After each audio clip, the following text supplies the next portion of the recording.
கடைகளில் கிடைக்கிற இந்த சாக்கோ பை அது பேர். இது வந்து நம்ம வீட்லேயே செஞ்சிடலாம். பேக்கிங்லாம் எதுவுமே யூஸ் பண்ண வேண்டாம், பேக்கே பண்ண வேண்டாம். சிம்பிளாக ஒரு 10 நிமிஷத்தில் செஞ்சிடலாம். வீடியோ சேவ் பண்ணிட்டு சேனலை ஃபாலோ பண்ணி வச்சுக்கோங்க. எனக்கு வந்து எல்லா குக்கீஸ் ரெசிபியும் போட்டுட்டு இருக்கு. டேஸ்ட் எல்லாம் பங்கமாக இருக்கும். ஃபர்ஸ்ட் வந்து ரூம் டெம்பரேச்சர் பட்டர் ஒரு ஸ்பூன் பட்டர் எடுத்துக்கிட்டிங்கன்னா ஒரு 2 ஸ்பூன் வந்து பவுடர் சுகர் ரெண்டையுமே நல்லா வந்து மிக்ஸ் பண்ணி கலர் சேஞ்ச் ஆகுற வரைக்கும் எடுத்து வச்சுக்கோங்க. நான் வந்து மெல்ட் பண்ண காம்பவுண்ட் சாக்லேட் தான் யூஸ் பண்ணுறேன். உங்களுக்கு கோவச்சர் சாக்லேட்டு இல்லை டைரி மில்க் கூட நீங்கள் யூஸ் பண்ணிக்கோங்க, பிரச்சனை கிடையாது. என் வசதிக்கு நான் யூஸ் பண்ணிக்கிறேன்.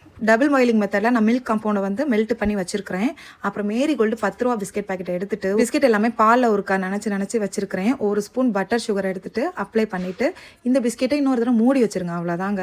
இது ஒவ்வொரு டைமும் வந்து இதில் மில்க் காம்பவுண்டில் வந்து நான் நினச்சி ஒரு 10 நிமிஷம் ஃப்ரீஸ் பண்ணி எடுத்துட்டோன்னே ரெடி ஆயிரும். கண்டிப்பாக இந்த டேஸ்ட் ரொம்ப நல்லா இருக்கும். ட்ரை பண்ணி பாருங்க. என்கிட்ட ரிப்பீட்டடாக எக்கச்சக்கமாக நீங்கள் கேட்ட கேள்வி வந்து ஓடிஜி எப்படி இருக்குது, பிரஸ்டீஜ் அப்படின்னு சொல்லி கேட்டிருக்கீங்க. எனக்கு இது வரைக்கும் எனக்கு எந்த பிரச்சனையுமே வரவே இல்லை. நான் பிரஸ்டீஜ் 19 லிட்டர் ஓடிஜி தான் நான் வந்து வாங்கியிருக்கிறேன். அது வந்து 5000 கிட்ட இருக்குது. இது நான் ரொம்ப வருஷமாக வச்சு யூஸ் பண்ணிட்டு இருக்கேன். நீங்கள் வேணும்னா ட்ரை பண்ணி பார்க்கலாம். பாய்.